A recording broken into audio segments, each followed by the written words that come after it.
नमस्कार, DRE news में आपका स्वागत है। महत्वपूर्ण जानकारी और सभी काम की खबर हिंदी में देखने के लिए अभी डीआरई न्यूज सब्सक्राइब करें। अनलॉक 2 श्रद्धालुओं के जयकारों से चार धाम में टूटा सन्नाटा। पहले दिन दर्शन के लिए पहुंचे 132 तीर्थयात्री। चार धामों में बुधवार से उत्तराखंड के श्रद्धालुओं की आवाजाही शुरू हो गई है। श्रद्धालुओं के जयकारों से धामों में सन्नाटा टूट गया है।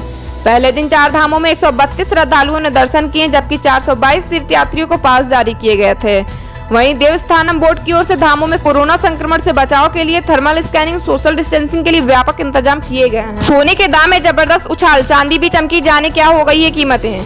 कोरोना वायरस के बढ़ते मामलों के चलते सेफ हेवन समझे जाने वाले सोने में निवेश बढ़ा है। ऐसे में मांग बढ़ने की वजह से सोने की कीमतों में यह उछाल देखने को मिली है। अंतर्राष्ट्रीय बाजार में कीमतों में तेजी के चलते राष्ट्रीय राजधानी में बुधवार को सोने के दाम में 647 रुपए प्रति 10 ग्राम की तेजी दर्ज की गई। इसके साथ ही सोना 49,908 रुपए प्रति 10 ग्राम के स्तर पर पहुंच गया। पिछले सत्र में सोना 49,261 रुपए प्रति 10 ग्राम के स्तर पर बंद हुआ था।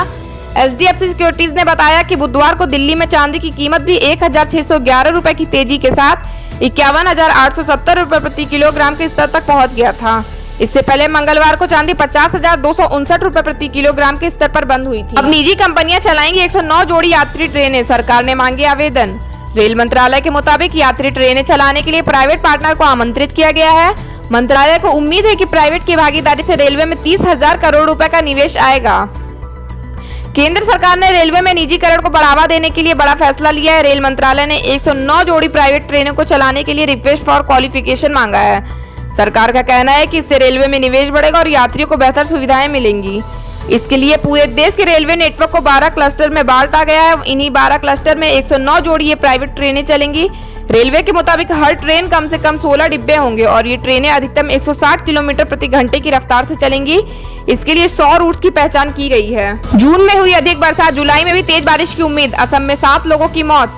मौसम विज्ञान विभाग ने कहा कि जून के महीने में अधिक बारिश हुई, जुलाई में भी झमाझम बरसात की उम्मीद है। उधर असम में बाढ़ और भूस्खलन में 7 लोगों की मौत हो गई है। मौसम विज्ञान विभाग ने बुधवार को कहा कि जून के महीने में अधिक बारिश हुई, जुलाई में भी झमाझम बरसात की उम्मीद है। IMD के डाटा के मुताबिक जून के महीने में लंबी अवधि औसत का 118% बारिश दर्ज की गई। इतनी बरसात को अधिक माना जाता है। विभाग के मुताबिक पिछले 12 वर्ष में इस साल जून में सबसे ज्यादा बरसात हुई। इधर असम में लगातार हो रही बारिश के चलते बाढ़ ने विकराल रूप धारण कर लिया है। बाढ़ और भूस्खलन जनित हादसों में 7 लोगों की मौत हो गई। जून के महीने में IMD के मध्य भारत उपखंड में LPA का 131% बरसात हुई है। इस क्षेत्र में गोवा, कोकण, महाराष्ट्र, मध्य प्रदेश और छत्तीसगढ़ आते हैं। पूर्वी और पूर्वोत्तर उपखंड में LPA का 116% बारिश हुई है। इस दौरान असम को बाढ़ का सामना करना पड़ा तो बिहार में भी झमाझम बरसात हुई।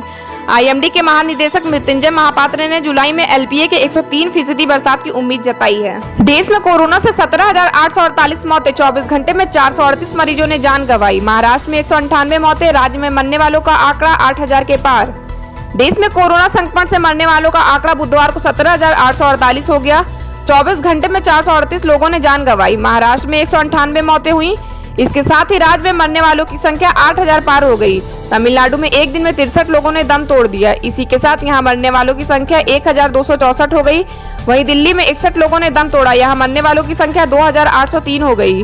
उधर गुजरात में 21 मौतें हुई। पूरे राज्य में अब तक 1,869 लोग जान गंवा चुके हैं। जम्मू देश का 14वां राज्य जहां 100 से ज्यादा मौतें हुई। जम्मू कश्मीर देश का 14वां राज्य बन गया जहां 100 से ज्यादा लोगों की मौत कोरोना के चलते हुई। इसके अलावा उत्तर प्रदेश में 21, कर्नाटक में 7, पश्चिम बंगाल में 15, राजस्थान में 8, मध्य प्रदेश में 9, तेलंगाना में 7, आंध्र प्रदेश में 6, जम्मू कश्मीर में 4, पंजाब में 5, बिहार में 5, हरियाणा में 4 और उड़ीसा में 1 मौत हुई।